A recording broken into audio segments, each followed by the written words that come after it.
Are you fed up with getting no matches on dating apps like Tinder and Bumble and starting to feel like finding a nice girl that truly likes you back is seemingly impossible for you? Well, the good news is that there's a fantastic solution to this. And actually, this whole situation isn't even your fault. There's a reason for your lack of success so far. And it's because the actual bastarding dating apps themselves are ruining your love life. And if you stick around till the end of this video, you'll find out exactly why this is the case, as well as how you can properly develop real relationships with high value women. First of all, just think of this from a business point of view for these dating apps. If every dating app matched everybody with a perfect partner, does it mean that these dating apps are running a successful business? Or does it mean that they're running an unsuccessful business because they are losing customers? Because if everybody is matching up and then not necessarily needing to use the app anymore, then these companies like Tinder and Bumble are literally just losing money. They're not actually gaining anything from having those people on their platform. So just think about that for a second. Like, it's actually a little bit messed up, isn't it? These dating apps are pretty much designed to keep you on their app. They are designed to ruin your love life, not fix it. Now, let me tell you a story about one of my best friends, because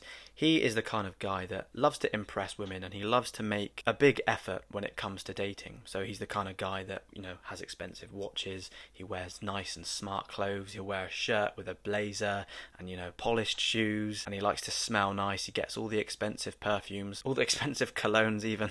Yep, no, he is a bloke, so I don't think he wears perfume. Nevertheless, he's the kind of guy who really likes to go all in and impress the people he's dating. He tries his absolute hardest. And he's also the kind of guy that likes to speak to as many girls as possible so that he can actually find one that he truly, truly likes. And he does this in a number of different ways, but one of his main methods is quite common. It's just by using apps like Tinder and Bumble and Hinge. And what he does is he'll message them and he'll speak to them for months and months, and eventually he'll decide to meet up with them. And on this particular occasion, he tells me this story. We was in the car together and he explained this story to me, and I still laugh about it sometimes. But he told me this story about how he goes to this expensive restaurant because, he likes to pay for his dates. He's a gentleman, as I said. And he goes to this restaurant and he's waiting in this lounge. There's chandeliers up in the ceiling. There's flower bouquets on the side, for decoration and things like that. There's this smell of like fruit and herbs, like it's a proper nice restaurant. And as he's waiting for his date to arrive, he's like sitting on one of those like bar stools, like those high kind of stools that you get in bars, but this wasn't like a scummy seat with like beer stains all over it. Like it was a nice polished seat, and he's sat over there. He's probably got his back straight and he's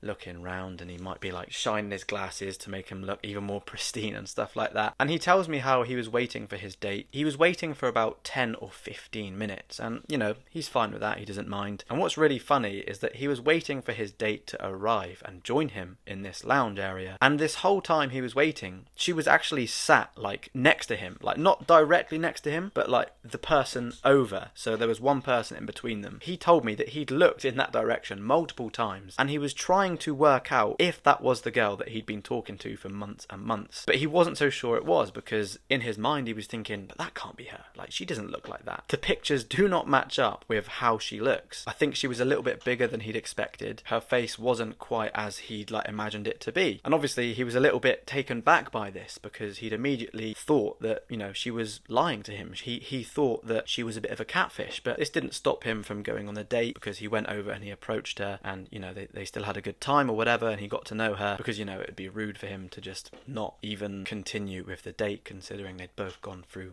all of the effort to meet up. So they're eating their food, they drink their drink, and then, they obviously talk about what's going to happen in the future and stuff like that. I think he was polite to her and said, we'll see what happens, I'd like to see you again and stuff like that. I'm not really too sure what he told her, but long story short, they didn't see each other again, because he felt like he'd been lied to. He felt like she was a catfish, essentially, and that he'd gone through all of this effort and he trusted her to, look a certain way and to be a certain way. And I think she even lied about some of the activities that she enjoyed do, and she didn't even have the hobbies that she said she had. And this obviously made him lose some trust. It made him find it harder to connect with women, because this didn't just happen once. It happened 3 times in like 1 year. So this has been a common occurrence from these dating apps. And now, as I said, he has these trust issues, and he finds it really difficult to connect with girls because he never knows if they're telling the truth or not because of these dating apps. And he's literally been like this for quite a few years now. He's struggled to find a connection, and he's actually had to undo a lot of the beliefs that he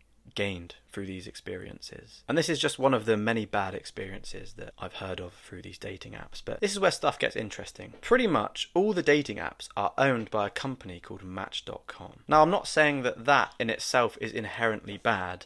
Owning loads of apps doesn't necessarily mean that you're getting scammed, because it's just the way that they operate, and that's absolutely fine. But what it does mean is that they have this kind of monopoly. They are able to dictate the dating game, because the same rules apply for pretty much every dating app, right? Because they run them all. They can do what they want. They can charge the prices that they want, and they can dictate exactly what people they show to you when you're swiping through. So just think about that for a moment. And also think about a dating app service like a bar of soap. And hear me out here, okay? Because this is interesting, and I think this is going to make you really understand the point that I'm trying to deliver right now about dating apps. If a company made multiple brands of soap, right, yet all of them were absolutely shit at doing the job that they're supposed to do. In other words, they were all shit at cleaning your hands. You have like mud all over your bloody hands, and you're trying to wash it off, and it doesn't work, right? Or maybe you're trying to wash the dishes, and the soap doesn't actually clean off any dirt from the dishes. If the soap was that bad, how would it explain their revenues growing each year? How would it be possible to explain the fact that they are getting a profit every single year if the product doesn't actually work? And it's the same thing with these dating apps. They're hardly working for anybody, yet they keep making money. Yes, there are some success stories, and these success stories often overshadow all of the stories that don't work. But for the majority of people, for 99% of people, they haven't had much success with these dating apps. And the reason for that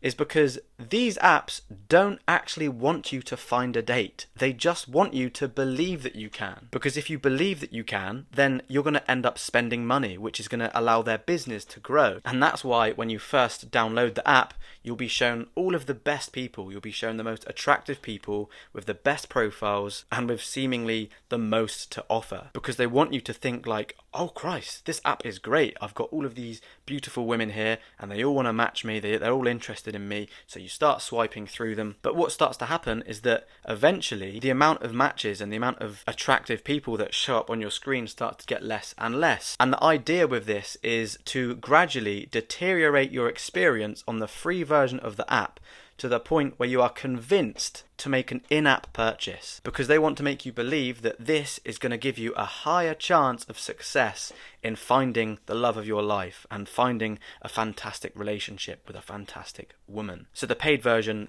might give you freedom of location, so you can decide exactly where you want to set your profile up in the world. The paid version can also allow you to have unlimited free swipes and unlimited free likes and stuff like that, but it still won't give you the results. I mean, it might give you some results, but it won't give you all of the results you want. And so that's when the apps start to sell you more stuff. They offer you more upgrades, and then this loop continues, because essentially you have to think of it like this: for every perfect match that's made in heaven, it equals 2 customers lost. So from a business perspective, why would these dating apps want to give people what they want? Now, aside from the business side of things, if dating apps were actually trying to help you and they were actually trying to find you the love of your life, I still don't think dating apps are the answer. Because for men, they encourage us to try and be something that we're not. And although this could work temporarily, you might be able to find yourself a female to have sexual intercourse with, which is fantastic, right?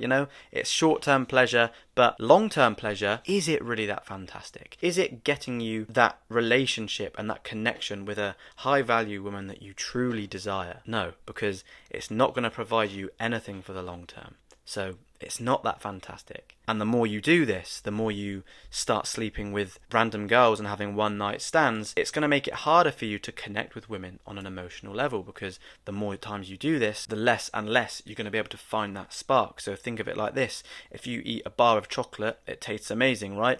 But if you have another one straight after, it's probably going to taste good but not amazing. Then if you have another one, it's going to get worse, and then you're going to have another one, and then eventually, if you eat like 50 chocolate bars, you're going to be sick to death of them, aren't you? And this is kind of a perfect metaphor for the whole women situation. And aside from that, as I said, it encourages men to try and be something they're not. This is going to make it so much harder to develop real relationships with a girl who genuinely cares about you if you're not being authentic, because she's not going to know who you truly are as a man. And eventually that's going to come out. That shell is going to break. So if you're not authentic, relationships can only last so long before they fall apart, and like I said, the relationship is going to struggle when the truth comes out. So what's the solution to all of this? Essentially, instead of spending hours on dating apps and lying about the person that you wish you were, you could add a couple of inches on your height, you could post a picture of yourself looking more muscular, and all these things, a better thing to do would be work hard on actually becoming that person that you are lying about. So go to the gym, eat that food, read those books,